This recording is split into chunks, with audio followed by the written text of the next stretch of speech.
Ya, sekarang kita akan menangani kelas di sini. Ketika kita mengklik masuk, maka yang tampil adalah mahasiswa yang tergabung di dalam kelas ini. Ini kita edit dulu, hilangkan 00 di depannya ini, kita simpan. Nah, seperti ini. Nah, jadi ketika kita mengklik tombol masuk, maka yang tampil adalah semua mahasiswa yang tergabung di dalam kelas ini. Jadi sebelum itu kita tambah beberapa data dulu. Di sini nama lengkap, misalnya Hastuti, seperti ini. Oke, kita simpan, tambah lagi misalnya NIM 03, misalnya Carmelia.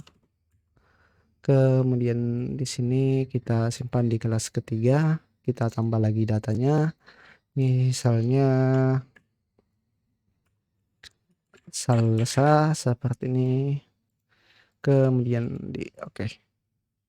Sudah ada 4, satu lagi atau kita tambah lagi 2 di sini. 4, 5 seperti ini. Kemudian tambah lagi misalnya Samsul. Oke. Nah, kemudian kita tambah lagi 1, misalnya Rahmat.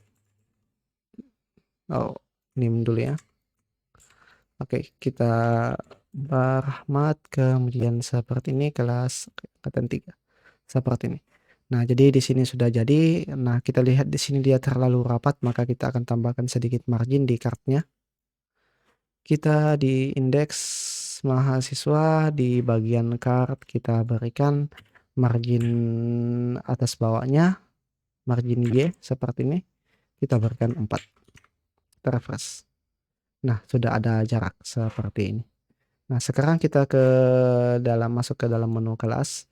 Jadi ketika kita klik masuk, yang tampil itu hanya kelas angkatan 1 saja. Jadi kita masuk di dalam ini, di indeks kelas. Ini bisa kita tutup. Nah, kemudian di bagian masuk ini kita berikan rootnya kelas. Kemudian berikan detail di sini, detail, dan kita berikan ID-nya. Seperti ini, item, ID. Nah, kemudian kita buat rootnya di sini. Ya, kita buat root kelas, detail, ID, dan di sini kita buat juga metodenya. Jadi detail seperti ini. Kita buka kelas controller. Kita buat di sini function, satu function di sini di bawah indeks. Function detail seperti ini. Kemudian kita akan menerima ID. Ini kita copy. Seperti ini. Kemudian kita ubah di sini menjadi detail. Oh, sebenarnya kita bisa menampilkan juga, kita bisa menggunakan halaman indeks dari mahasiswa itu sendiri. Mahasiswa indeks seperti ini. Nah, jadi kemudian kita coba dulu di sini masuk. Nah, kita bisa menggunakannya. Jadi di sini tidak dikenali variabel mahasiswa karena kita memang belum mengirimkannya. Kemudian di sini kita ubah dulu. Ya, ini kita ketik ulang saja. Variabel data seperti ini sama dengan oke. Kemudian kontennya, konten kita berikan mahasiswa, kemudian indeks.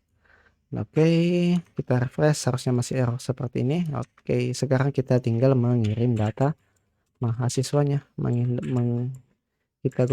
Kita kirim variabel mahasiswa seperti ini.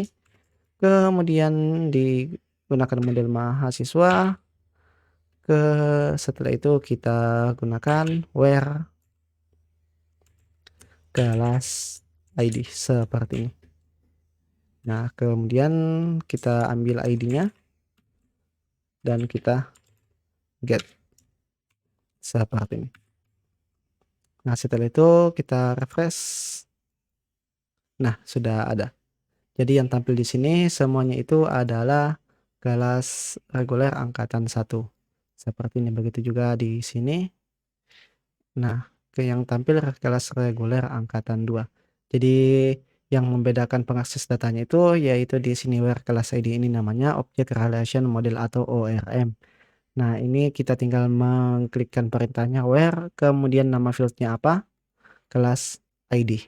Karena jika kita lihat di tabel mahasiswa kita, nah, kita lihat di tabel mahasiswa di sini ada kelas ID. Jadi kita tinggal memasukkan nama fieldnya. Nah, ini adalah salah satu fitur di Laravel yang memudahkan kita untuk mengakses data di database-nya. Nah, itulah sedikit materi tentang dasar-dasar Laravel.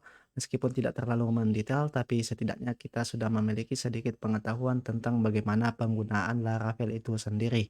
Kemudian studi kasus yang telah kita buat, yang mana kita telah membuat sistem informasi sederhana, dan di situ masih ada beberapa fitur yang belum kita tambahkan. Misalnya, kita belum menambahkan fitur lihat profilnya. Jadi silahkan itu tantangan untuk teman-teman, silahkan ditambahkan dengan melihat referensi-referensi yang sudah kita lewati bersama-sama. Untuk itu sekian tutorial dasar Laravel kali ini. Jangan lupa follow kami di akun sosial media yang lain. Sampai bertemu di project berikutnya. Saya Atswar Kasim. Assalamualaikum warahmatullahi wabarakatuh.